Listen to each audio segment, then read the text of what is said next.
You just understand one thing. You're dealing with me. I am telling you, first learn to shut up when I'm talking to you.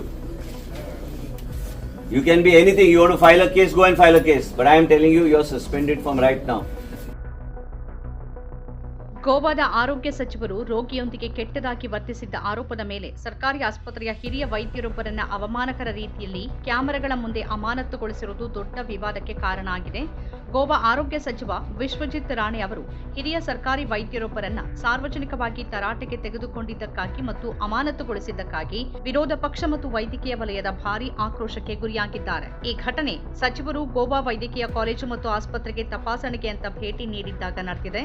ವಿರೋಧ ಪಕ್ಷ ಕಾಂಗ್ರೆಸ್ ಇದನ್ನ ಸಂಪೂರ್ಣ ಅವಮಾನಕರ, ಸ್ಪಷ್ಟವಾಗಿ ಪಕ್ಷಪಾತ, ವೃತ್ತಿಪರವಲ್ಲದ ಮತ್ತು ಅಧಿಕಾರದ ಸ್ಪಷ್ಟ ದುರುಪಯೋಗ ಅಂತ ಕರೆದಿದೆ. ವೈರಲ್ ಆದ ವಿಡಿಯೋದಲ್ಲಿ ಗೋವಾ ಆರೋಗ್ಯ ಸಚಿವ ವಿಶ್ವಜಿತ್ ರಾಣೆ ಅವರು ಆಸ್ಪತ್ರೆಯ ವಾರ್ಡ್ಗೆ ನುಗ್ಗಿ ಚೀಫ್ ಮೆಡಿಕಲ್ ಆಫೀಸರ್ ಅಂದ್ರೆ ಸಿಎಂಒ ಬಗ್ಗೆ ಸಿಬ್ಬಂದಿಯೊಬ್ಬರನ್ನ ವಿಚಾರಿಸ್ತಾ ಇರೋದು ಕಂಡು ಬಂದಿದೆ. ದೂರು ಬಂದ ಹಿನ್ನೆಲೆಯಲ್ಲಿ ಸಚಿವರು ಆಸ್ಪತ್ರೆಗೆ ತಪಾಸಣೆಗೆ ತೆರಳಿದಾಗ ಈ ಘಟನೆ ನಡೆದಿದೆ. ಸಿಎಂಒ ಡಾಕ್ಟರ್ ರುದ್ರೇಶ್ ಕೋಟಿಕರ್ ಅವರು ಕ್ಯಾಶುಯಾಲಿಟಿ ವಾರ್ಡ್ಗೆ ಭೇಟಿ ನೀಡಿದ್ದ ರೋಗಿಗೆ ಇಂಜೆಕ್ಷನ್ ನೀಡೋಕೆ ನಿರಾಕರಿಸಿದ್ದಾರೆ ಅಂತ ದೂರಿನಲ್ಲಿ ಉಲ್ಲೇಖಿಸಲಾಗಿತ್ತು. ವಿಡಿಯೋದಲ್ಲಿ ರಾಣೆ ಅವರು ಹಿರಿಯ ವೈದ್ಯರನ್ನ ತರಾಟೆಗೆ ತೆಗೆದುಕೊಂಡು, ನಿಮ್ಮ ನಾಲಿಗೆಯನ್ನ ನಿಯಂತ್ರಿಸಲು ಕಲಿಯಿರಿ, ನೀವು ವೈದ್ಯರು, ನನ್ನನ್ನ ಕ್ರಮ ಕೈಗೊಳ್ಳೋಕೆ ಒತ್ತಾಯಿಸಬೇಡಿ, ನನ್ನ ಮುಂದೆ ನಿಂತಿರುವಾಗ ನಿಮ್ಮ ಕೈಗಳನ್ನ ಕಿಸೆಯಿಂದ ಹೊರಗಿಡಿ, ನಾನು ಸಾಮಾನ್ಯವಾಗಿ ನನ್ನ ತಾಳ್ಮೆ ಕಳೆದುಕೊಳ್ಳುವುದಿಲ್ಲ, ಆದರೆ ನೀವು ಸಭ್ಯವಾಗಿ ವರ್ತಿಸಬೇಕು, ನೀವೆಷ್ಟೇ ಒತ್ತಡದಲ್ಲಿರ್ಲಿ, ನೀವು ರೋಗಿಗಳೊಂದಿಗೆ ಸರಿಯಾಗಿ ಮಾತನಾಡಬೇಕು ಮತ್ತು ಅವರಿಗೆ ಮಾರ್ಗದರ್ಶನ ನೀಡಬೇಕು, ನಾನು ನಿಮ್ಮೊಂದಿಗೆ ಮಾತನಾಡ್ತಿರುವಾಗ ಮಾಸ್ಕ್ ತೆಗೀರಿ ಅಂತ ಹೇಳಿದ್ದಾರೆ. ಈ ವೈದ್ಯರಿಗೆ ಅರ್ಥವಾಗೋದಿಲ್ಲ, ನೀವು ಅರ್ಥ ಮಾಡ್ಕೊಳ್ಳೋವರೆಗೆ ನೀವು ಜನರಿಗೆ ಸೇವೆ ಸಲ್ಲಿಸೋಕೆ ಇಲ್ಲಿದ್ದೀರಿ,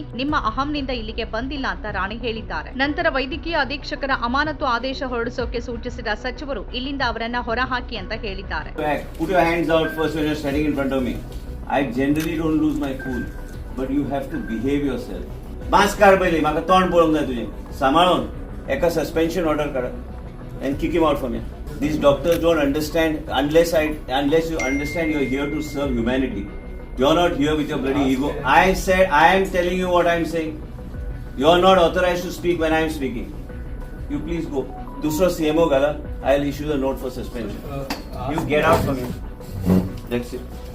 Out from it. And don't report back because as long as I'm in me, not in you. You're a doctor to serve the poor people here.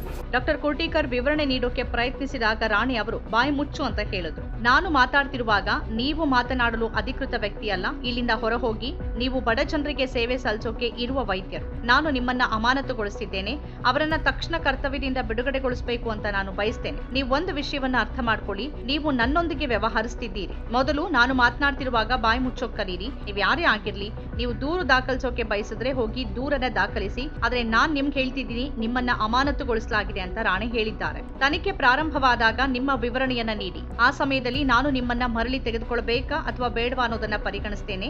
ಇಲ್ಲದೆ ಇದ್ರೆ 2 ವರ್ಷಗಳ ಕಾಲ ನಿಮ್ಮನ್ನ ಅಮಾನತುಗೊಳಿಸಲಾಗುತ್ತೆ ಮತ್ತು ನನ್ನ ಅವಧಿ ಇರೋವರೆಗೆ ನೀವು ಹಾಗೆ ಇರ್ತೀರಿ. ಬಡ ಜನರಿಗೆ ಸೇವೆ ಸಲ್ಲಿಸಬೇಕು. ನಾನ್ ನಿಮ್ಮ ಮಾತನ್ನ ಕೇಳೋಕೆ ಬಯಸೋದಿಲ್ಲ. ಈ ಕ್ಷಣದಿಂದಲೇ ನಿಮ್ಮನ್ನ ಅಮಾನತುಗೊಳಿಸ್ತಿದ್ದೇನೆ. ನನ್ನ ರಕ್ತದೊತ್ತಡ ಹೆಚ್ಚಾಗುವ ಮೊದಲು ಮನೆ ಹೋಗಿ ಮತ್ತು ನಾನು ನಿಮ್ಮ ಮೇಲೆ ಬೇರೆ ಯಾವುದೇ ಕ್ರಮ ತೆಗೆದುಕೊಳ್ಳೋದಿಲ್ಲ ಅಂತ ಅವರು ಮುಂದುವರಿಸಿದ್ದಾರೆ.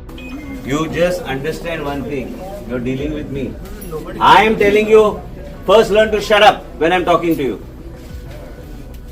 You can be anything. You want to file a case, go and file a case. But I am telling you, you're suspended from right now. And you go when the investigation starts, you give your explanation. That time I will consider whether I want to take you back on it. Other next 2 years you'll be suspended and you'll remain as long as my tenure is. ಈ ಕುರಿತು doctor Rudresh ಕೋಟಿಕರ್ ಅವರ ಪ್ರತಿಕ್ರಿಯೆ ಲಭ್ಯವಾಗಿಲ್ಲ. ಈ ಘಟನೆ ಕುರಿತು ಪ್ರತಿಕ್ರಿಯಿಸಿದ ಗೋವಾ ರಾಜ್ಯದ ಇಂಡಿಯನ್ ಮೆಡಿಕಲ್ ಅಸೋಸಿಯೇಷನ್ ಅಂದ್ರೆ IMA ವೈದ್ಯರೊಂದಿಗೆ ಆರೋಗ್ಯ ಸಚಿವರು ನಡೆದುಕೊಂಡ ರೀತಿಯನ್ನ ತೀವ್ರವಾಗಿ ಖಂಡಿಸಿದೆ. ಗೋವಾ ಆರೋಗ್ಯ ಸಚಿವರು ಮಾಧ್ಯಮದವರೊಂದಿಗೆ ಗೋವಾ ವೈದ್ಯಕೀಯ ಕಾಲೇಜಿನ ತುರ್ತು ವಾರ್ಡ್ಗೆ ಪ್ರವೇಶಿಸಿ ಪತ್ರಕರ್ತರೊಬ್ಬರು ದೂರವಾಣಿ ಮೂಲಕ ತಿಳಿಸಿದ ದೂರಿನ ಆಧಾರದ ಮೇಲೆ ತುರ್ತು ವಿಭಾಗದ ಹಿರಿಯ ವೈದ್ಯರಿಗೆ ತಮ್ಮ ಕಡೆಯ ವಾದವನ್ನ ಮಂಡಿಸಲು ಅವಕಾಶ ನೀಡದೆ ಅವರನ್ನ ಅಮಾನತುಗೊಳಿಸಿರೋದು ಮತ್ತು ಸಾರ್ವಜನಿಕವಾಗಿ ಅವಮಾನಿಸಿರೋದು ತೀವ್ರ ಆಘಾತವನ್ನ ಉಂಟು ಮಾಡಿದೆ ಮತ್ತು ನಿರಾಸೆ ಮೂಡಿಸಿದೆ. ಸಚಿವರ ಈ ಕ್ರಮ ಕರ್ತವ್ಯ ನಿರತ ವೈದ್ಯರ ಮೇಲೆ ಭಾವನಾತ್ಮಕ ದೌರ್ಜನ್ಯಕ್ಕೆ ಸಮನಾಗಿದೆ ಅಂತ IMA ಗೋವಾ ರಾಜ್ಯ ಘಟಕ ಹೇಳಿಕೆಯಲ್ಲಿ ತಿಳಿಸಿದೆ. ಅಸೋಸಿಯೇಷನ್ ಒಬ್ಬ ಸಮರ್ಪಿತ ವೈದ್ಯಕೀಯ ವೃತ್ತಿಪರರನ್ನ ಸಾರ್ವಜನಿಕರು ಮತ್ತು ಮಾಧ್ಯಮದ ಮುಂದೆ ಅವಮಾನಿಸಿ ಸಂತ್ರಸ್ತರಾಗಿಸಿದ ಈ ಅನಿಯಂತ್ರಿತ ಮತ್ತು ದಬ್ಬಾಳಿಕೆಯ ನಡವಳಿಕೆಯನ್ನ ಬಲವಾಗಿ ಖಂಡಿಸುತ್ತೆ ಅಂತ ಹೇಳಿದೆ. ತಕ್ಷಣವೇ ಅಮಾನತು ಆದೇಶವನ್ನ ಹಿಂಪಡೆದು ವೈದ್ಯರನ್ನ ಸೇವೆಯಲ್ಲಿ ಮರುಸ್ಥಾಪಿಸಬೇಕು ಮತ್ತು ಯಾವುದೇ ಕುಂದುಕೊರತೆ ನಿವಾರಣಾ ಪ್ರಕ್ರಿಯೆ ನ್ಯಾಯಯುತ ವಿಚಾರಣೆಯನ್ನ ಒಳಗೊಂಡಿರುತ್ತೆ ಅಂತ ಖಚಿತಪಡಿಸಿಕೊಳ್ಳಬೇಕು ಖಚಿತಪಡಿಸಿಕೊಳ್ಳುವಂತೆ ನಾವು ಅಧಿಕಾರಿಗಳನ್ನ ಒತ್ತಾಯಿಸ್ತೀವಿ. IMA ಗೋವಾದ ಸಂತ್ರಸ್ತ ವೈದ್ಯರೊಂದಿಗೆ ದೃಢವಾಗಿ ನಿಲ್ಲತ್ತೆ ಮತ್ತು ಉತ್ತಮ ತಿಳುವಳಿಕೆ ಮತ್ತು ನ್ಯಾಯ ಮೇಲುಗೈ ಸಾಧಿಸತ್ತೆ ಅಂತ ಆಶಿಸತ್ತೆ ಅಂತ ಹೇಳಿಕೆಯಲ್ಲಿ ತಿಳಿಸಲಾಗಿದೆ. ಗೋವಾ ಪ್ರದೇಶ ಕಾಂಗ್ರೆಸ್ ಸಮಿತಿ ಮಾಜಿ ಅಧ್ಯಕ್ಷ ಗಿರೀಶ್ ಚೋಡಣ್ಕರ್ ಅವರು ಸಚಿವರ ನಡವಳಿಕೆಯನ್ನ ಸಂಪೂರ್ಣ ಅವಮಾನಕರ, ಸ್ಪಷ್ಟವಾಗಿ ಪಕ್ಷಪಾತ, ವೃತ್ತಿಪರವಲ್ಲದ ಮತ್ತು ಅಧಿಕಾರದ ಸ್ಪಷ್ಟ ದುರುಪಯೋಗ ಅಂತ ಕರೆದಿದ್ದಾರೆ. ವಿಷಯವನ್ನ ಪ್ರಬುದ್ಧತೆ ಮತ್ತು ಮೂಲಭೂತ ಮಾನವ ಘನತೆಯಿಂದ ನಿರ್ವಹಿಸುವ ಬದಲು, ಸಂವಾದದ ಬದಲು ಸಚಿವರು ಸಾರ್ವಜನಿಕವಾಗಿ ಅವಮಾನ ಮಾಡುವುದನ್ನು ಆಯ್ಕೆ ಮಾಡಿಕೊಂಡ್ರು. ವೈದ್ಯರು ತಪ್ಪಿತಸ್ಥರೇ ಆಗಿದ್ದರೂ ಅವರಿಗೆ ತಮ್ಮ ಅಭಿಪ್ರಾಯವನ್ನ ತಿಳಿಸಲು ಅವಕಾಶ ನೀಡದಿರುವುದು ಸ್ವೀಕಾರಾರ್ಹವಲ್ಲ. ನಾಯಕತ್ವದ ಉದಾಹರಣೆಯನ್ನ ನೀಡಬೇಕಾದ ವ್ಯಕ್ತಿಯೊಬ್ಬರು ಗೌರವಾನ್ವಿತ ವೈದ್ಯರನ್ನ ಸಾರ್ವಜನಿಕವಾಗಿ ಅವಮಾನಿಸಿದ್ದಾರೆ. ಇದು ಆಡಳಿತವಲ್ಲ, ಅಹಂಕಾರ. ವಿಶ್ವಜಿತ್ ರಾಣೆ ಅವರು ವಿಳಂಬ ಮಾಡದೆ ಸಾರ್ವಜನಿಕ ಕ್ಷಮೆಯಾಚನೆ ಮಾಡಬೇಕು ಅಂತ ನಾವು ಒತ್ತಾಯಿಸ್ತೀವಿ ಅಂತ ಅವರು ಹೇಳಿದ್ದಾರೆ. ಪ್ರಕರಣ ದೊಡ್ಡ ವಿವಾದದ ಸ್ವರೂಪ ಪಡೆದುಕೊಳ್ತಾ ಇದ್ದಂತೆ ಗೋವಾ ಮುಖ್ಯಮಂತ್ರಿ ಪ್ರಮೋದ್ ಸಾವಂತ್ ಅವರು ಮಧ್ಯಪ್ರವೇಶಿಸಿ ಅಮಾನತು ಆದೇಶವನ್ನು ರದ್ದು ಮಾಡಿದ್ರು ಮತ್ತು ಸಂಬಂಧಪಟ್ಟ ವೈದ್ಯರಿಗೆ ಸೂಕ್ತ ವಿಚಾರಣಾ ಪ್ರಕ್ರಿಯೆಯ ಭರವಸೆ ನೀಡಿದ್ರು. ಅಲ್ಲದೆ ಮುಖ್ಯಮಂತ್ರಿಗಳು ವೈದ್ಯರ ಕಾರ್ಯವನ್ನ ಶ್ಲಾಘಿಸಿದ್ದಾರೆ. ಈ ವಿವಾದಕ್ಕೆ ಸಂಬಂಧಪಟ್ಟಂತೆ ಆರೋಗ್ಯ ಸಚಿವರು ಕ್ಷಮೆ ಯಾಚಿಸದೇ ಇದ್ರೆ ಮುಷ್ಕರ ನಡೆಸೋದಾಗಿ ಗೋವಾದ ರೆಸಿಡೆಂಟ್ ವೈದ್ಯರು ಎಚ್ಚರಿಕೆ ನೀಡಿದ್ದಾರೆ. Goa association of resident doctors ಅಂದ್ರೆ ಗಾರ್ಡ್ ಆರೋಗ್ಯ ಸಚಿವರಿಗೆ 48 ಗಂಟೆಗಳ ಗಡುವು ನೀಡಿದೆ ಮತ್ತು ಸಾರ್ವಜನಿಕ ಕ್ಷಮೆ ಯಾಚನೆಯನ್ನ ಕೋರಿದೆ. ತಪ್ಪಿದ್ದಲ್ಲಿ ಅನಿರ್ದಿಷ್ಟಾವಧಿ ಮುಷ್ಕರವನ್ನ ನಡೆಸೋದಾಗಿ ತಿಳಿಸಿದೆ. ಗಾರ್ಡ್ ತಕ್ಷಣವೇ ವೈದ್ಯರನ್ನ ಮರುನೇಮಕ ಮಾಡಬೇಕು, ರಾಣೆ ಸಾರ್ವಜನಿಕವಾಗಿ ಕ್ಷಮೆಯಾಚಿಸಬೇಕು, ತುರ್ತು ವಿಭಾಗದ ಒಳಗೆ ಚಿತ್ರೀಕರಣವನ್ನು ನಿಷೇಧಿಸಬೇಕು ಮತ್ತು ಆಸ್ಪತ್ರೆಗಳಲ್ಲಿ ರಾಜಕೀಯ ಬೆದರಿಕೆಯನ್ನ ನಿಲ್ಲಿಸಬೇಕು ಅಂತ ಒತ್ತಾಯಿಸಿದೆ. 48 ಗಂಟೆಗಳ ಒಳಗೆ ಬೇಡಿಕೆಗಳನ್ನ ಈಡೇರಿಸದೇ ಇದ್ರೆ ಸಾಮೂಹಿಕ ಪ್ರತಿಭಟನೆಗಳನ್ನ ಮುಷ್ಕರದ ರೂಪದಲ್ಲಿ ತೀವ್ರಗೊಳಿಸೋದಾಗಿ ಗಾರ್ಡ್ ಭಾನುವಾರ ಪತ್ರಿಕಾ ಹೇಳಿಕೆಯಲ್ಲಿ ತಿಳಿಸಿದೆ.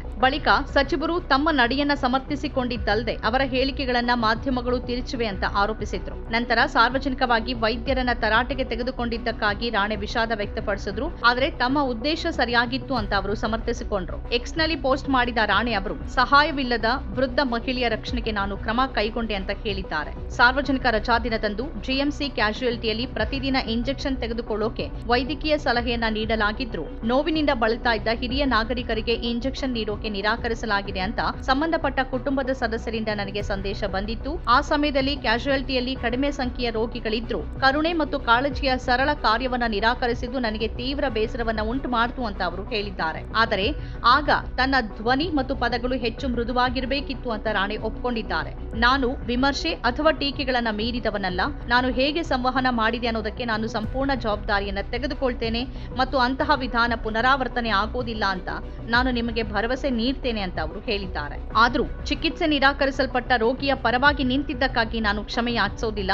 ವೈದ್ಯರು ಸಮಾಜದಲ್ಲಿ ಉದಾತ್ತ ಸ್ಥಾನವನ್ನ ಹೊಂದಿದ್ದಾರೆ ಮತ್ತು ಜಿಎಂಸಿಯಲ್ಲಿ ಅವರಲ್ಲಿ ಹೆಚ್ಚಿನವರು ಬಹಳ ಸಮರ್ಪಣೆಯೊಂದಿಗೆ ಸೇವೆ ಸಲ್ಲಿಸುತ್ತಿದ್ದಾರೆ. ಆದರೆ ಕರ್ತವ್ಯದಲ್ಲಿ ಅಹಂಕಾರ ನುಸುಳಿದಾಗ, ಕರುಣೆ ಉದಾಸೀನತೆಯಿಂದ ಬದಲಾದಾಗ ಕ್ರಮ ಕೈಗೊಳ್ಳುವುದು ನನ್ನ ಜವಾಬ್ದಾರಿಯಾಗಿದೆ. ಯಾಕಂದ್ರೆ ಅಂತಹ ನಡವಳಿಕೆಯನ್ನ ನಾವು ಗಮನಿಸದೆ ಬಿಟ್ರೆ ಹಿರಿಯ ನಾಗರಿಕರಿಗೆ ಅಥವಾ ಯಾವುದೇ ವ್ಯಕ್ತಿಗೆ ವೈದ್ಯಕೀಯ ಸಹಾಯವನ್ನ ನಿರಾಕರಿಸೋದು ಸ್ವೀಕಾರಾರ್ಹ ಅನ್ನೋ ಸಂದೇಶವನ್ನ ನಾವು ನೀಡಿದಂತಾಗತ್ತೆ. ಸಾರ್ವಜನಿಕರಿಗೆ ಸೇವೆ ಸಲ್ಲಿಸೋಕೆ ಇರುವ ಸರ್ಕಾರಿ ಆಸ್ಪತ್ರೆಯಲ್ಲಿ ಅದೆಂದಿಗೂ ನಡೀಬಾರದು ಅಂತ ಅವರು ಸೇರಿಸಿದ್ದಾರೆ. ದೂರಿನಲ್ಲಿ ತಿಳಿಸಲಾದ ಸಂದೇಶದ ವಿಷಯಗಳನ್ನ ರಾಣೆ ಪೋಸ್ಟ್ನಲ್ಲಿ ಹಂಚಿಕೊಂಡಿದ್ದಾರೆ. ಅದರ ಪ್ರಕಾರ ದೂರುದಾರರ ಅತ್ತೆ ತೀವ್ರ ಸಯಾಟಿಕಾ ಸಮಸ್ಯೆಗೆ ಆರ್ಥೋಪೆಡಿಕ್ OPDಯಲ್ಲಿ ಚಿಕಿತ್ಸೆ ಪಡೆದಿದ್ರು ಮತ್ತು ಕ್ಯಾಶುಯಾಲಿಟಿಯಲ್ಲಿ ಇಂಜೆಕ್ಷನ್ ತೆಗೆದುಕೊಳ್ಳೋಕೆ ಸಿಬ್ಬಂದಿ ಸಲಹೆ ನೀಡಿದ್ರು. ಶನಿವಾರ ಬೆಳಿಗ್ಗೆ ಅವರ ಅತ್ತೆ ಮತ್ತು ಪತ್ನಿ ಕ್ಯಾಶುಯಾಲಿಟಿಗೆ ಹೋದಾಗ CMO ಅವರು ಕ್ಯಾಶುಯಾಲಿಟಿ ಇಂಜೆಕ್ಷನ್ ನೀಡೋಕೆ ಅಲ್ಲ, ಅದು ತುರ್ತು ಪರಿಸ್ಥಿತಿಗಳಿಗೆ ಮಾತ್ರ ಅಂತ ಹೇಳಿದ್ದಾರೆ ಅಂತ ದೂರಿನಲ್ಲಿ ತಿಳಿಸಲಾಗಿದೆ. ರೋಗಿಯ ವಯಸ್ಸನ್ನ ಪರಿಗಣಿಸಿ ಮತ್ತು ಸಾರ್ವಜನಿಕ ರಜಾದಿನ ಆಗಿದ್ರಿಂದ ಸಹಾಯ ಮಾಡುವಂತೆ ಅವರು CMOಗೆ ವಿನಂತಿಸಿದ್ರು ಕೂಡ ಅವರು ನಿರಾಕರಿಸಿದ್ರು ಮತ್ತು ಅಂತಿಮವಾಗಿ ಇಂಜೆಕ್ಷನ್ ಅನ್ನ ಆರ್ಥೋಪೆಡಿಕ್ ವಾರ್ಡ್ನಲ್ಲಿ ನೀಡಲಾಯಿತು. ದೂರುದಾರರು ನಂತರ ಕ್ಯಾಶುಯಾಲಿಟಿ ವಾರ್ಡ್ಗೆ ಹೋದಾಗ ಅಲ್ಲಿ ಕಡಿಮೆ ರೋಗಿಗಳಿದ್ರು ಮತ್ತು ನಂತರ ಕರ್ತವ್ಯದಲ್ಲಿದ್ದ ವೈದ್ಯರ ಒರಟು ವರ್ತನೆಯ ಬಗ್ಗೆ ಗಮನ ಹರಿಸುವಂತೆ ಸಚಿವರನ್ನ ಕೇಳ್ಕೊಂಡ್ರು ಅಂತ ಹೇಳಿದ್ದಾರೆ. ಕ್ಯಾಶುಯಾಲಿಟಿ ತುರ್ತು ಪ್ರಕರಣಗಳಿಗೆ ಮಾತ್ರ ಸೀಮಿತವಾಗಿರೋದ್ರಿಂದ ವೈದ್ಯರು ರೋಗಿಯನ್ನ ಹತ್ತಿರದ ನಗರ ಆರೋಗ್ಯ ಕೇಂದ್ರಕ್ಕೆ ಹೋಗಿ ಇಂಜೆಕ್ಷನ್ ತೆಗೆದುಕೊಳ್ಳೋಕೆ ನಿರ್ದೇಶಿಸಿದ್ರು ಅಂತ ಅಧಿಕಾರಿ ತಿಳಿಸಿದ್ದಾರೆ. ಒಟ್ಟಾರೆಯಾಗಿ ಗೋವಾದಲ್ಲಿ ಈ ಘಟನೆ ತೀವ್ರ ವಿವಾದಕ್ಕೆ ಕಾರಣ ಆಗಿದೆ.